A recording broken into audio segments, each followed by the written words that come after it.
I could run the school system. But I always have to operate within those confines. And as frustrating as that is in a normal year, and as challenging sometimes as that is in a normal year, at least I'm familiar with that construct and what I just described. And right now, in contrast, we're working with guidance and guidelines and rules and executive orders and mandates that are all new and that are changing. And it's not anyone's fault that they're changing. I'm not trying to be critical, but as we learn more about the virus or as circumstances change, the guidance that we receive from the Department of Education or the rules that Governor Murphy issues, and you saw this several times in the summer when between June 27th, which is when the road back about was released, through the summer, there were multiple times where the rules kind of changed and we had to adjust. So I just bring that up to say that there are limitations to what we can do. And oftentimes I feel sympathetic to the parents who are expressing an opinion that I might share, but that I can't necessarily translate into action just because of the reality in which I and we as a school district have to function. So given that universe, I think of things sometimes in a term that one of my professors at Rutgers, back when I was getting my doctorate a long time ago, gave to me, which was, you have to think in guiding principles. That when you're standing in quicksand or the earth is shifting and it's tough to know what the answers are, which will be the right answers, you have to rely on some guiding principles that kind of serve as a compass, or at least as a guidepost to look to, so that you're trying to head directionally where you want, even if you're kind of zigzagging sometimes to get there. So as many of you can probably tell, I mean, I kind of am pretty open when I communicate letters that are too long to parents. One of my guiding principles has been that I believe it's healthy for students to be in school and that schools serve an essential function for our kids. And so for that reason, my starting point deliberately from the beginning of the summer was, we want to try to do everything we can to maximize the amount of time students spend in school with their teachers. I recognize by some of the questions that I know were submitted already that some parents are not, wish we had even more time in school in person with our teachers and students. But my guiding principle there is that that's really important, and we have striven to try to make sure that we give as much time to students with their teachers as we can in person. Another guiding principle has been that I really take to heart the American Academy of Pediatrics viewpoints and those of the CDC and World Health Organization and others, in that it's important to balance the risks posed by COVID-19 with the risks associated with not being in school, and the mental health and other impacts that children might face if we're not in school as much as we can be. Of course, there's a tension though between that guiding principle and the guiding principle, or just the harsh reality that schools can't function without staff and without teachers, and the safety of the teachers and some of the considerations for staff are different than those for students, just because of the nature of this particular virus. So you kind of throw all that together and you get to the model that we opened the school year with. More districts recently have moved toward our model, if you've been reading about that. And specifically, more districts have been trying to either open for the first time. So there are some of our neighboring districts whose high schools hadn't been able to open in the beginning of the year. They've just come online this week or last week, or planning to next week. Some of the districts out there had students at the elementary level coming to school every other day or just 2 days a week, and are now trying to transition them back into every day. So that was where we landed when the year began. I think looking back, even though we had an incident at the high school that was very painful, personally and professionally for the first few weeks of the school year, by and large, the first 2 months, September, October, went very well, I think. We've been fortunate that we haven't had yet any transmission or cases that have been linked to transmission in the school. That could change. It could change tomorrow. But for September and October, I think the school year started off on pretty firm footing with a good foundation. And now we're in November, and November is getting much more challenging. So I think the question now kind of changes from, was the model the best one when we opened? Was it good? I think that we can say we could have done a lot worse than we did in September and October, and we had a pretty decent start. The question now really is, how long are we going to be able to stay open? And what will happen once we close? What will it look like when we reopen? It could well be that the state of New Jersey revises some of its guidance right now and takes a position that a number of other countries have taken, in Europe in particular, in Asia, which is that the schools have to stay open no matter what. And even if there are restrictions all around the schools will stay open for the students. I don't know that that's realistic, to be completely honest with everyone who's tuning in right now, because the schools don't, at least here, don't operate in a vacuum. And what we're running into right now is that we have people who are becoming sick or becoming exposed to people who are sick outside of the school setting, but then having to quarantine. And I'm talking about staff members in particular now. And it's putting extra pressure on our staffing, which already is delicate to begin with. So like you all, I'm watching all of these numbers closely. Every day they're released. New Jersey is not looking to be in a good place right now. I think most folks that I listen to and read believe New Jersey is about to get worse, and we're going to be looking more like we did in April and May pretty soon. And so that's one of the reasons I communicated tonight and last week, I think, that we need to be ready, that we may have to shift into the all virtual model. And then there are going to be a lot of question marks about when we can return. Will we be able to bring some students into school, even if some of our schools are shuttered or all of our schools are shuttered? And I don't have answers to all of that yet. We've been thinking about all of those scenarios, but it really will depend probably on the circumstances and what the directives are to us, the executive orders, so on and so forth. So that all remains to be seen. But that's kind of where we are right now. And I can start jumping into the questions as you pitch them to me, Sally or Bethany. And I'm happy to try to elaborate on anything that anybody is most interested in. Sure. I'm gonna, thanks, Dr. LaSusa. We've got lots of questions, so I'm really gonna start with the ones that are more academic related and what's happening in the classroom versus when we shut down and protocols. We'll move to that later. So the first question that came up from folks is simply about the after school time that happens between after kids return home, and how that time is supposed to be used by teachers and students, and if you could clarify that. Sure. That's something that has also evolved as the school year has worn on. But so one of those rules that I kind of was glazing over in my opening introduction was that about halfway through the summer, Governor Murphy announced that every school district in the state had to provide an all virtual option to all students in the school district.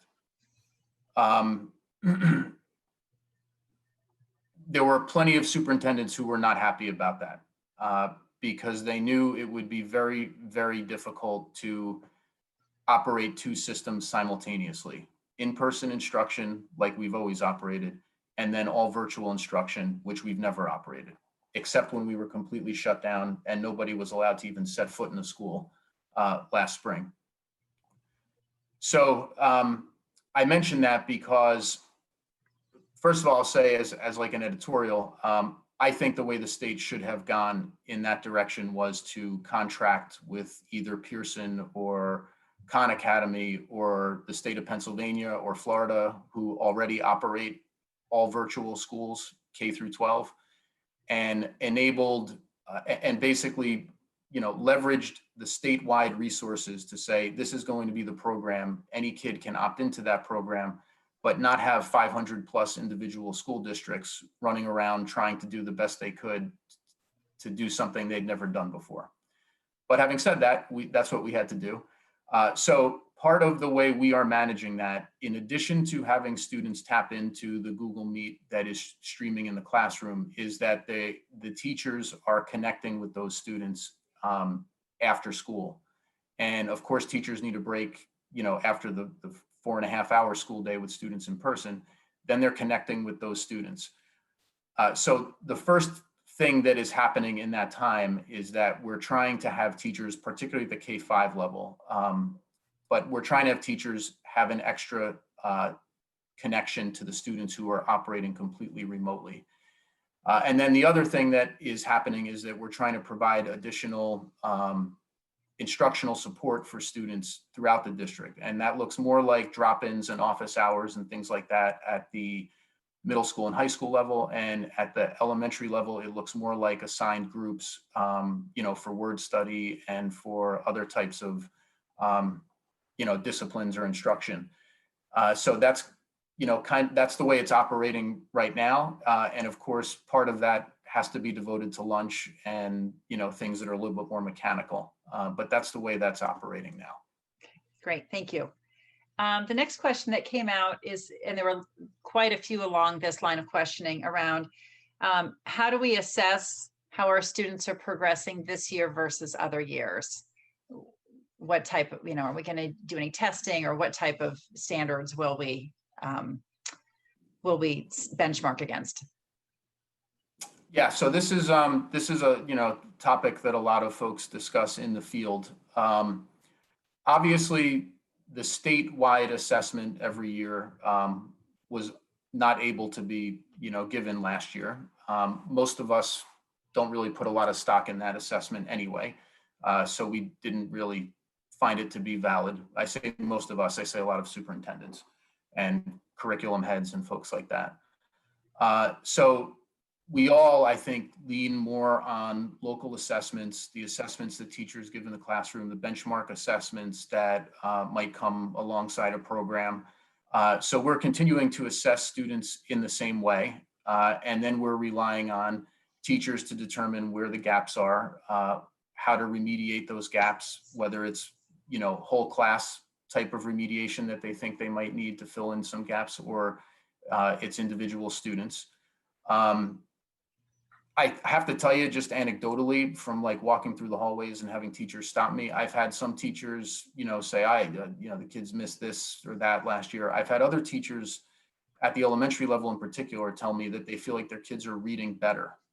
And I don't know, again, that might just be because several teachers just happened to mention it to me, and it was those teachers, and there's nothing, scientific about it. But I do hear some feedback that the additional time that students have, both last year and then again this year, they're reading a little bit more with their parents, some students. So that's just an interesting little quirk, I guess, in how things have been going. I think the reality is, and I know that there were a couple of questions about like AP tests, for example. This is not normal, what we're doing. And it's entirely possible that we're going to have to work harder when this is all over to try to bring kids up to speed if we think they need to be brought up to speed. But hitting them with more work isn't necessarily the answer to bringing them to perform better. Just like, having 4 hours worth of Zoom classes might not be that much worse. Moving to 6 hours might not doesn't mean necessarily that kids are going to learn 50% more, right? There's a limit to what we can do in this environment and what we should be asking of students. And I think there's just a reality that we may have we might not have the AP scores that are as high as they have been in the past. And if that's the case, I don't care like what our data shows. I care about how kids are prepared for college. And I think, though, that I would say that students who are in AP classes now, who are seniors, if they got a 3 on an AP test that they maybe would have gotten a 4 on or a 5 on, they've still taken the class. It's still been meaningful. They may not get the college credit that they're hoping to get early, but I think the experience will still be a rich one that is meaningful to them. And I still think that they'll be prepared when they get to college. So long answer to say we're trying to do everything that we always do and a little more, and acknowledge that we can't, just because we want it to be the same as it was, doesn't mean that we'll be able to get there. Good goals. So on that note, we had quite a few questions on if we do shut down or are more, have less time in school, how that impacts students with IEPs and what can the school district do to support the kids on IEPs? Great question. So another one of my guiding principles was that I wanted all students who have an IEP to be in school every day. Not all districts, did that. Some districts sort of delineated based on the needs of the students, which ones, were most in need to be in every day. So the guiding principle is that we have some students with greater needs than others, and those students need to have a high priority, if not the highest priority, for having continuity of their education and instruction in an in-person model. That's like an opinion, but that's my feeling. So there will be an effort made if we end up in a closure to try to continue to provide as many services as we can to students with IEPs in school. That's going to be really heavily dependent on the type of closure we have, the reasons for the closure, what the Department of Health tells us in terms of the safety of opening up a school, staffing levels, programs, and all of that will be in the mix. But there will be a priority given to trying to continue to deliver as many services as we can in person. Okay. Thanks for that. Okay, so there's been a lot of questions on current protocols. So even with the way, 2 months in, I think some folks still have questions on the why behind some of the things we're doing.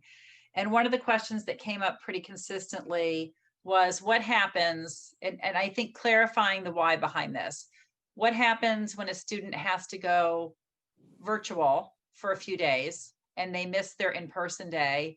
And how come we have to mark them as absent? Why is there not another option?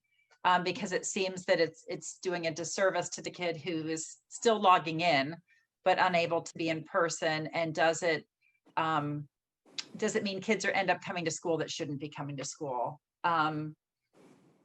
And there's a host of questions like that. So I'll leave it at that for now, and then we can take it from there. All right, this is one we've talked a lot about, and there are no simple solutions. My first question, right back to your question, Sally, is who says it's a disservice if a student is marked absent? Right.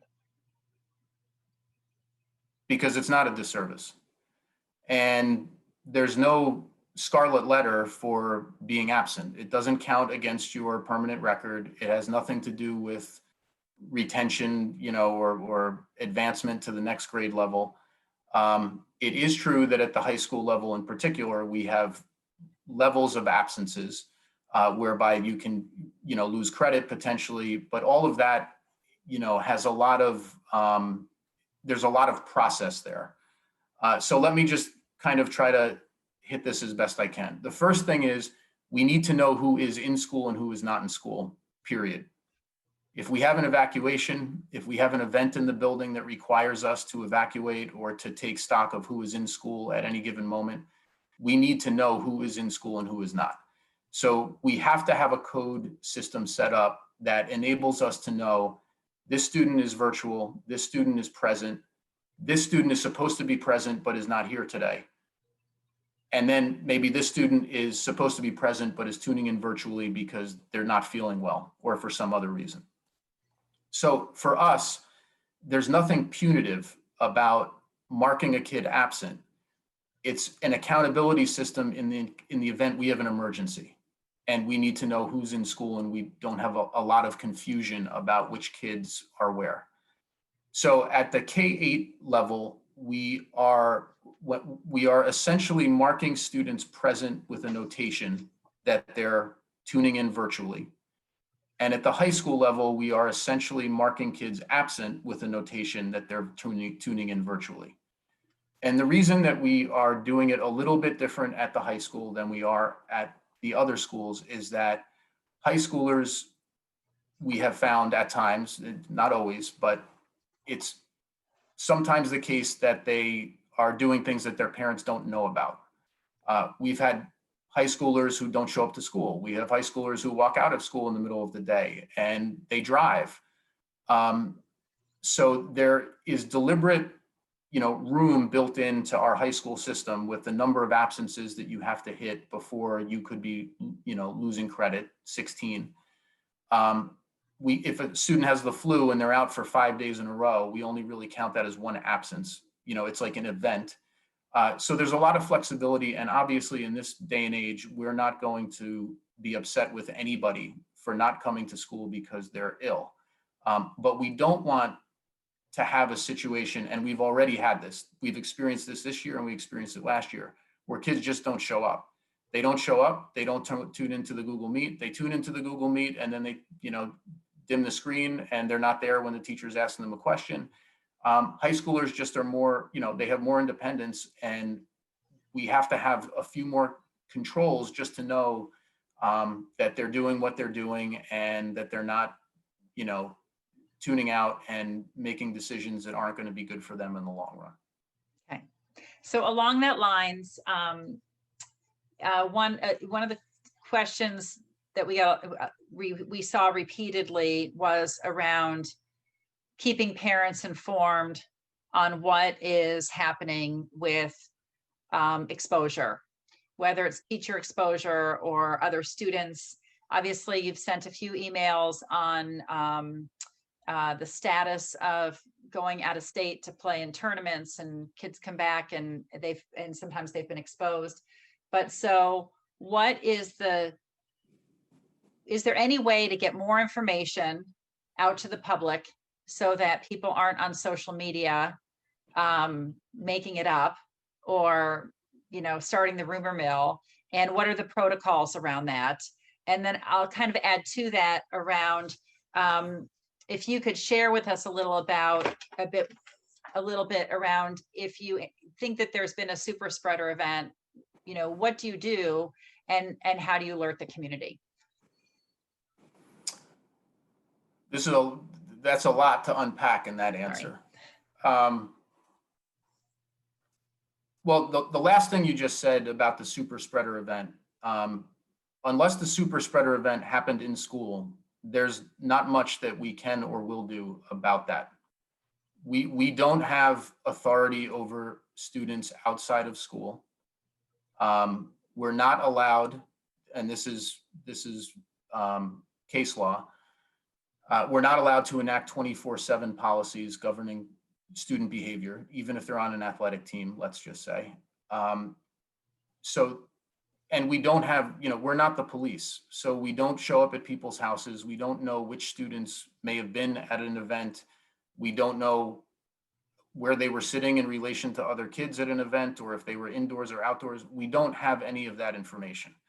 And we have a memorandum of understanding with the police, but they don't disclose confidential information to us regarding students and minors unless we have some kind of crime committed that falls under the MOA, and then they inform the principal. So I think it's important to understand that the reach of the school is really in the school. And we have the ability to influence and determine and take action on behaviors in the school. But when kids are beyond the school, we don't have that kind of authority. Um, in terms of notifications, it's funny because all the superintendents in Morris County, someone just late last night at like 10 happened to respond to it at 10:02, I think, sent out a thing. How are you informing people when you have a positive case? So I'll say first, Sally, that there's a difference between exposure and a positive case. There's no way we can notify every time we think there might have been some type of event or an exposure someplace. And I have told my staff, maybe I've shared this with parents, but I assume every single person that I interact with, from my secretary to Karen Chase to the principal, every person I come in contact with, I assume they have COVID. And I also assume I have COVID. I think that right now I have COVID. And I don't go near people. I wear a mask all the time. Other than when I'm home, I just don't go near people. So I think what I'm getting at is the assumption should be that exposure is all around us all the time. I think that that's the assumption that we should have. That's different than a positive case. So a positive case is someone has tested positive for COVID, or the health department has determined that they're probable and they don't need to test. So for example, let's just say my wife tests positive, both of my kids test positive, and then I develop a wicked fever tomorrow and I can't get out of bed. They might not indicate that I need a test. They might just say you're positive if all three of your family members are also positive. In terms of a positive case, I can tell you in the county, it kind of runs the gamut of notifying those people affected, which is pretty much the way we've always managed health-related issues usually, to we tell everyone in the district. And then a bunch of us have been doing what I've chosen to do, which could change. Maybe it's not the best way to do it, but I notify school-wide is what I've been doing. So that if we have a positive case that arises, confirmed positive, I'm talking about, then we'll notify the staff and the school community at large. It sounds simple to do that, but what we've experienced, and this is like true of everything about COVID that you can ask me about, is that, every scenario is different. And sometimes we have someone who, tests negative, but they've got every single symptom and the Department of Health says, just consider them positive. Sometimes we've got tests pending and they come back for 5 days later. Sometimes we have someone who started isolating 13 days ago, didn't get a test, then gets the test. We don't even find out that they're positive until the 14th day. And then there's no point in notifying anybody because there couldn't have been any exposure and the person's going to come back, when the weekend's over. So I could move to a system where we put something out school district wide. I was reluctant to do that originally because I didn't want there to be just like a steady drip of this one's at Milton Avenue, this one's at Southern, this one's at the high school, two at middle school, and that people kind of tune it out. And I know that, that a lot of people don't read the emails that I send out anyway. So I wanted to try to target it to the school that it impacted. But, I'm open to doing it differently, to be honest with you. I do think I think a lot of people are reading your emails this year, if not, if they weren't before, they are now. And we had a lot of questions around, could you share more information on positive cases? So before we move off of this topic, one last question in terms of sharing information with people is, if somebody in the school district has a question on if they should quarantine, who is the point person? Who should they be contacting in the district? Or if their kids should be coming to school? And who is that person that's tracking all these cases? I assume it's your office, Mike. Is there somebody in particular if somebody has a question? I heard we got questions of people calling the nurse's office and getting not necessarily correct information. And also are there any specific website or resources that you would recommend that parents go to look for more information on what they should be doing? The school nurse is the point of contact. Okay. For anything health related, it should be the school nurse. Uh,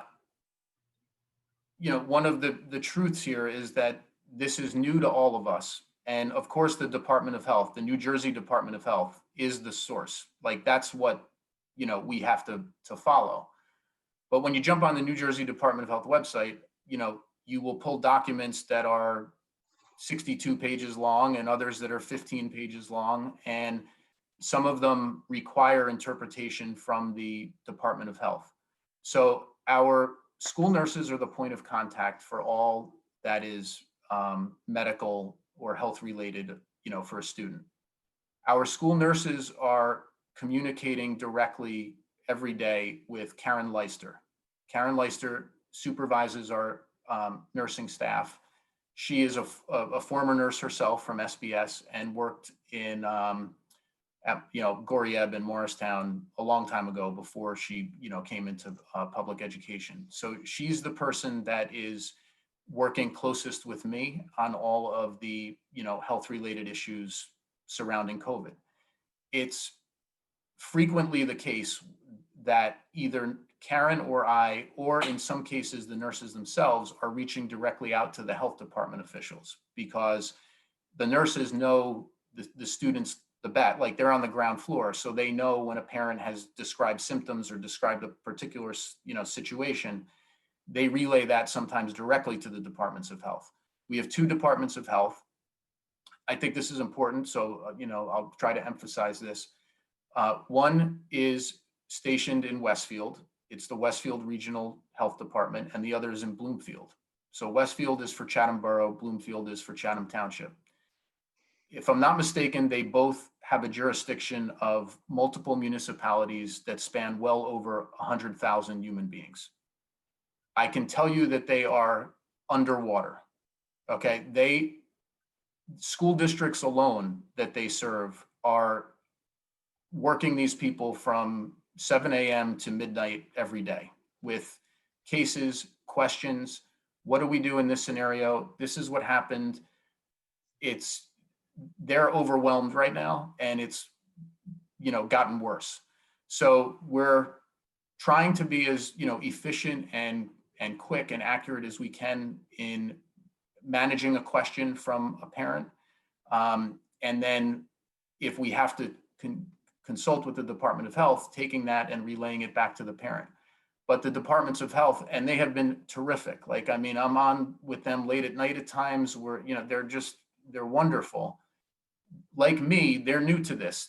They didn't go to college with a course on how to manage COVID. This is really hard, and they're being hit from every different direction, and they're the ones who the contact tracers report to and the other health officials appoint to. So it's a lot of work, and I can understand why parents might say, oh, well, how come I couldn't get an answer from about this? Or how come there might have been a discrepancy between, what I heard here and what this school said? We're managing a lot of information, and all of the circumstances are different in terms of contacts, when symptoms developed, was the person infectious in school, when was the last date of attendance? It's just, and I'm only talking about the school stuff. And I know parents are calling about other things that aren't even related to the schools, where we don't even have as much information as we'd like. So it's tough. The only thing I'll double back to, Sally, is about more information about cases. One thing I can tell you we won't be doing is disclosing more information about grade level, classroom.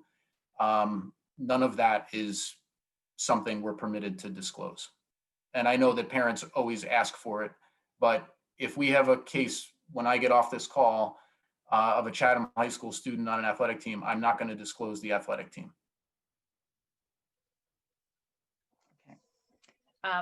Okay, so let's talk about the upcoming holidays, I guess. This was where most of our questions came in. And guidelines for shutdown. Obviously, there's rumors that you dispelled today around Governor Murphy shutting us down pretty quickly. But can you talk to us about specific quantitative metrics and thresholds that are a signal that the school district needs to shut down? I assume if governor, whatever the state says, obviously takes precedence, I would imagine, over what happens in our town, in our school district. But talk to us a little bit about what would drive the decisions to shutting down and going completely virtual. The short answer there is the Department of Health. I mean, I ask the Department of Health every time we have any, case or multiple cases. I mean, every time you go through this, you learn a little bit more, you get better at it. But if the Departments of Health told me tomorrow morning that the community spread is such that we need to close schools for 2 weeks, we'll be closing schools for 2 weeks. If the Department of Health tells me, like they did earlier today, yes, you have had a number of cases at the high school within a 2-week span. However, they don't appear linked. It doesn't appear the transmission occurred within the school. We seem to be able to identify, the source of contact or whatever. There's no reason you need to remain closed tomorrow. Then we'll open tomorrow. So the short answer is that. The longer answer is, first off, of course, Governor Murphy, has the authority to shut any school in the state down. The Department of Health, in its guidance that it issued in August, has two things. It divided New Jersey into 6 regions. We're in the Northwest, and it provided a matrix that's like a color-coded, chart, sort of, about what to do or what to consider given the level of community spread in a particular region. And there are 4 levels: low, moderate, high, and very high. We started the year in low. Right now we're in moderate. We're about to enter high. And you can tell tomorrow the new report will be released around 2:00. It's up on the DOH website every Thursday at that time. Of the 3 or 4, metrics that they look at, we were already high in one of them last week. So we know we're going to high. The only one of the 4 levels that is an automatic schools closed is very high, which we're a little bit a ways from yet. So on that, chart, they tell you the case rate. I want to say we're about 15 or something in Morris County, though I could be wrong on that. We might be higher than that, Morris County, but our region is 15, I think. There's percent positivity, and there's CLI, and I think that's like COVID-like illness that they're monitoring at the hospitals or something. I shouldn't be talking off the top of my head like this, but basically I'm looking at all of those metrics and talking with the Department of Health about them whenever we have an instance where we have multiple cases. I don't know what it would take. There's no like magic formula that they give you there. This was a request I actually made yesterday to Deb Cornavaca. She was the deputy chief of staff that we were on the call with from Governor Murphy's office, that we should have something that's more clear, like short of the governor saying, if we get to X, everyone's doing this, or if this region hits Y, that whole region shuts down. Short of that, it would be good at least if they had more firm thresholds for us, or firmer thresholds for us, so that we could, tell everyone, look, if we hit this, we're going to have to close. We don't have that right now. So it continues to be a local decision that's supposed to be made between the superintendent and the Departments of Health. So does that mean going into the Thanksgiving holiday, you can't really be preemptive of, if we're still at moderate or high, knowing that college kids are coming down and people are traveling to see families? How do we deal with that? I think the dam is breaking right now. So I would have answered that question 2 weeks ago by saying you're not permitted to do that. The only way you can close school is if you have a COVID, related transmission issue in your school, or the Department of Health tells you that there are so many cases, or the nature of the cases are such that you should close schools, or the Department of Education says you haven't satisfied some element of their required elements and therefore you can't open schools. Now I think what's happening is districts are just saying, I can't keep running and we're closing. East Brunswick is a big district that made that announcement today from what I read.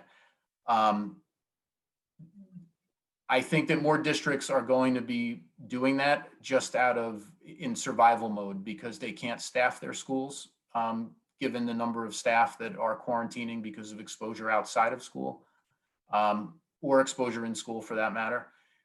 Or they're going to just feel that the way things are going in New Jersey and in their particular communities with the level of transmission, that they're going to have to close, before we even get to Thanksgiving. So you hit on the next question. It was perfect segue. Our teachers. How are our teachers doing emotionally, mentally? How's our teacher shortage?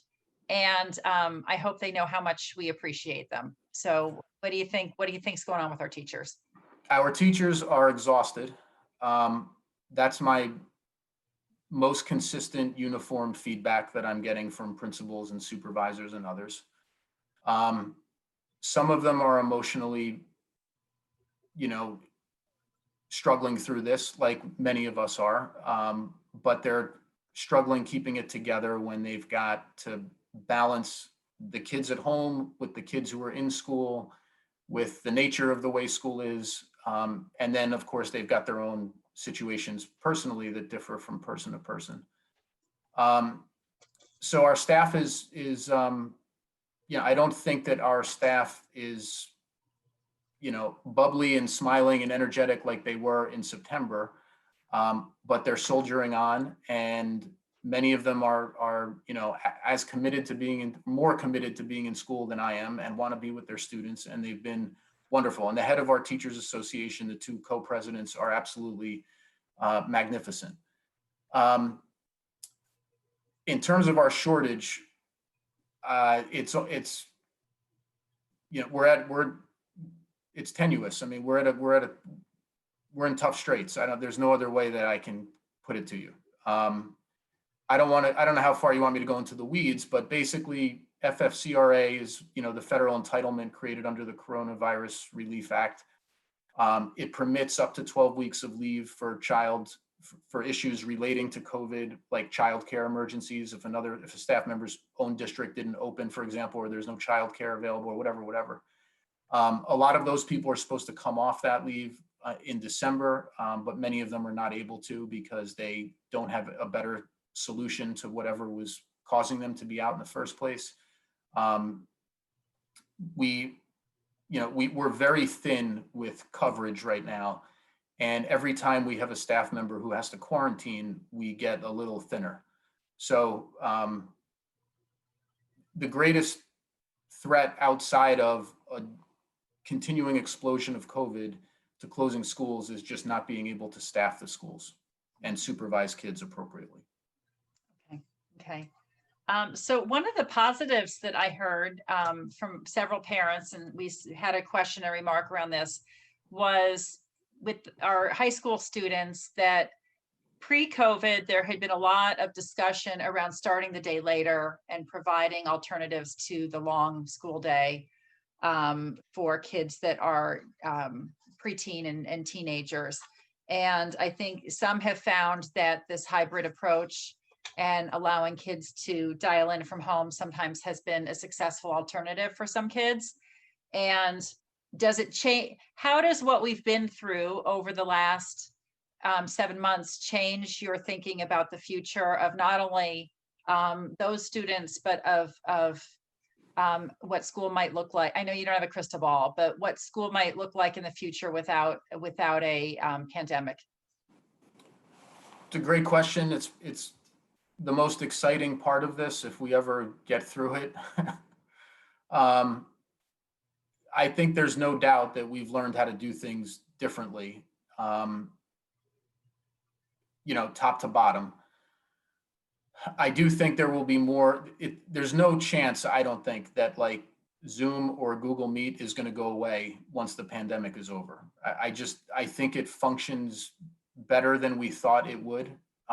It's not a permanent solution, and it's not a panacea. And like I said, think most kids do better when they're in person with their teachers. But there are some real advantages to being more flexible with the school day, and enabling kids to tap in like this as opposed to having to get up and catch the bus at 6:40 and, all the rest. I also think, I was going to say this to your question before about what's that afternoon time being used for, and I got the sense anyway that might have been like, kind of a critical question, like we're not doing enough. I actually think one of the big wins is that afternoon, enabling kids to reach out to their teachers and do like what used to be stop in after school or try to stop in during lunch to ask your teacher a question or get extra help. I think the online tutorial / check-in / office hour, arrangement review session, I think that is valuable for kids. I think that's going well. There are advantages to doing it that way as opposed to in person in some regards. And I think that it's giving extra attention to some kids who need it in a way that we never did before, that I think is a winner if we can keep doing it after we're through all of this. Okay, great. That's super. I'm going to get a few of the questions that we got in the middle of the webinar. Some of them are follow-up questions. Just as a note, a lot of folks, had a lot of feedback on, can we have a tracker system so we just know how many positive cases there are in the district or something like that, or something like colleges do. So that's less of a question than it keeps coming up. Well, it is a question. It keeps coming up in the Q&A as you're talking. So I figured it was worth asking about, have you looked into having a tracker system? Yeah, I mean, I've thought about a tracker system. Universities are easy. They have a health office. All the students get tested at the health office. All the results come to the health office. We don't have any of that. So the challenge with the tracker system, like, for example, is, I get like we've had an example where a staff member started isolating because they were exposed. They didn't tell us they got a positive test until 14 days later. And at that point, it was moot. Like they hadn't been in school any point where they could have been infectious. There would have been a 2-week gap in the time the person went out. There would have been a 1-week gap between the time the person got tested and then we were informed of the test. And as soon as that test would appear, it might generate questions that were not relevant. We have so far, everyone we've been made aware of has come from parents and not the health department, because there's a lag between the time a parent finds out about a test and when the health department does. Now there are new tests that aren't even going into the system at all. So the parent would get the result, but not the health department. So it's a little, if we went in that direction, I wouldn't have the kind of confidence that I wish I could have on what we are putting on the screen and what it means. So, I would want to keep on thinking that through. If the system became more efficient, I'd be more likely to try to do that. And then the other thing, of course, is all of this depends on whether or not the parent tells us that there's a positive test. Because sometimes that doesn't necessarily have to happen. And that's, or parents don't bring their kids to get tested. So, and I know, there are situations where that has happened. So you could have a kid who's absent for 2 weeks and hasn't been tested. You don't know if the student came up positive. So it's just a little bit, it's a little more complicated than it seems. That doesn't mean that we couldn't start doing it, but it just has been the nature of the way we've been kind of hearing about these cases and then dealing with them makes that a little more clunky than it seems at first glance. Okay, great. I think I want to call this a softball question. I'm going to ask it because I know we're running out of time here. I want to be cognizant of your time and everybody else's, but this impacts, everybody has a PE class, whether they're in kindergarten, 1st grade or 12th grade. And they've done a lot of walking this fall. And as it gets colder, how is that going to, what are they going to do? Just walk all year, all winter? People are confused on that. They haven't been just walking. They're doing a lot of walking. Walking is one of Okay. the things that we're doing. We made that decision because, you know, we don't have as many shared objects. Obviously, when you walk, you're not involved. Typical PE activities often involve kids close together, you know, doing some type of task that requires teamwork, et cetera. My intention is to keep them walking and dress warm. I mean, that's kind of the answer there. Um, so that's like the one with the windows. I want to keep the windows open, and I know that people are going to become uncomfortable and complain about it. Me, the value of fresh air coming into as many parts of the building as we can get is worth the discomfort of being cold. Yeah. Okay. So same with the classrooms. They're going to be cold. Yes, Everything. Okay. hopefully. Okay. So, Mike, there's been a lot of follow-up. We'll wrap up, but I think if you could just, there continue to be questions coming in about, going out of state for tournaments and what do we do? And should we quarantine? And what if we are going to see relatives out of town for Thanksgiving? And what's the school district going to do about all these people traveling? And you addressed the question, I as best you could. I think people are looking for more concrete answers on all those fronts, because I think that there is just people know that said the dam is breaking, right? That people are going to travel. People have out of town family coming in. And I guess what rule of thumb, if you could just in closing say, what rule of thumb do you want families to follow? And what can we do for you to keep schools open?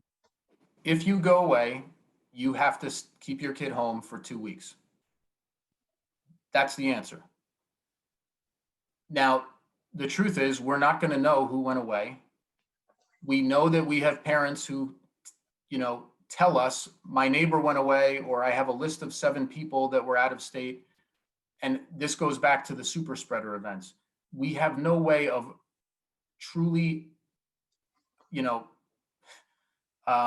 verifying that in a way that would enable us to exclude students from school. So it says right on, if you go and read all of this guidance, and there are a lot of complaints about this guidance because it isn't that clear. It says that if you go to another state for a short duration, i.e. less than 24 hours, you don't need to quarantine. But if you continue to read it, it speaks to like what that really should mean, like a layover in an airport or stopping at a gas station or whatever.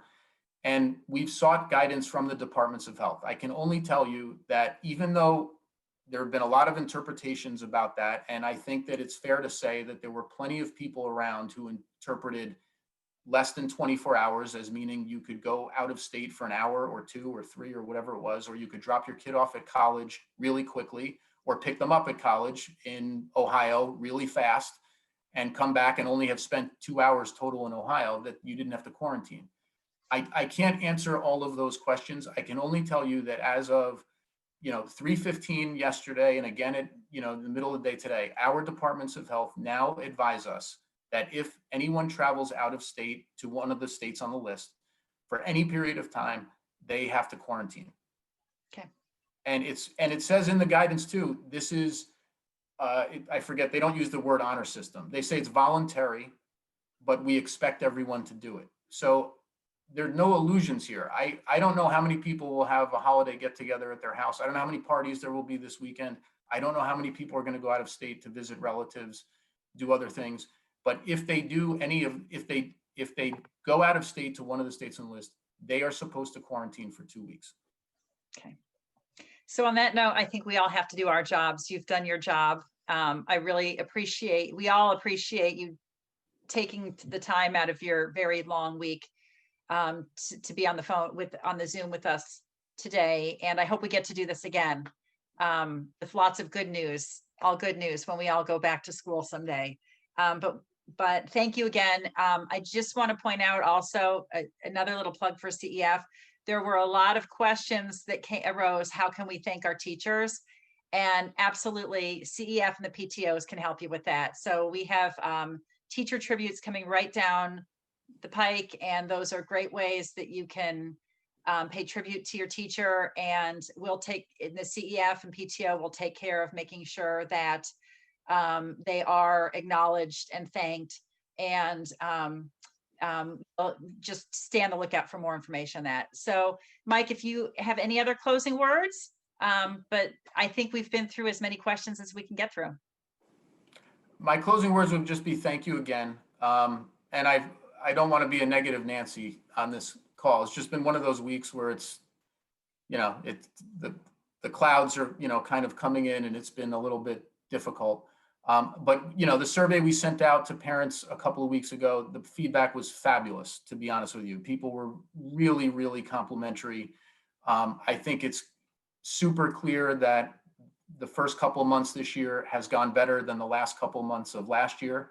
And however much virtual instruction your child is getting, whether it's every other day or it's all the time, or it's just a little bit in, some afternoons, that's going better than it did in the final 2 months of last year. And so it's been, I'm grateful to our staff, and I'm grateful for all the parents who have helped us. And I think it's been a good start to the year, regardless of what might be on the horizon or what we're about to walk into as the weather gets colder and the cases keep climbing. Okay, great. Thank you, Mike. Good night, Thank you, everybody. Sally. Thanks, Mike. Bye-bye.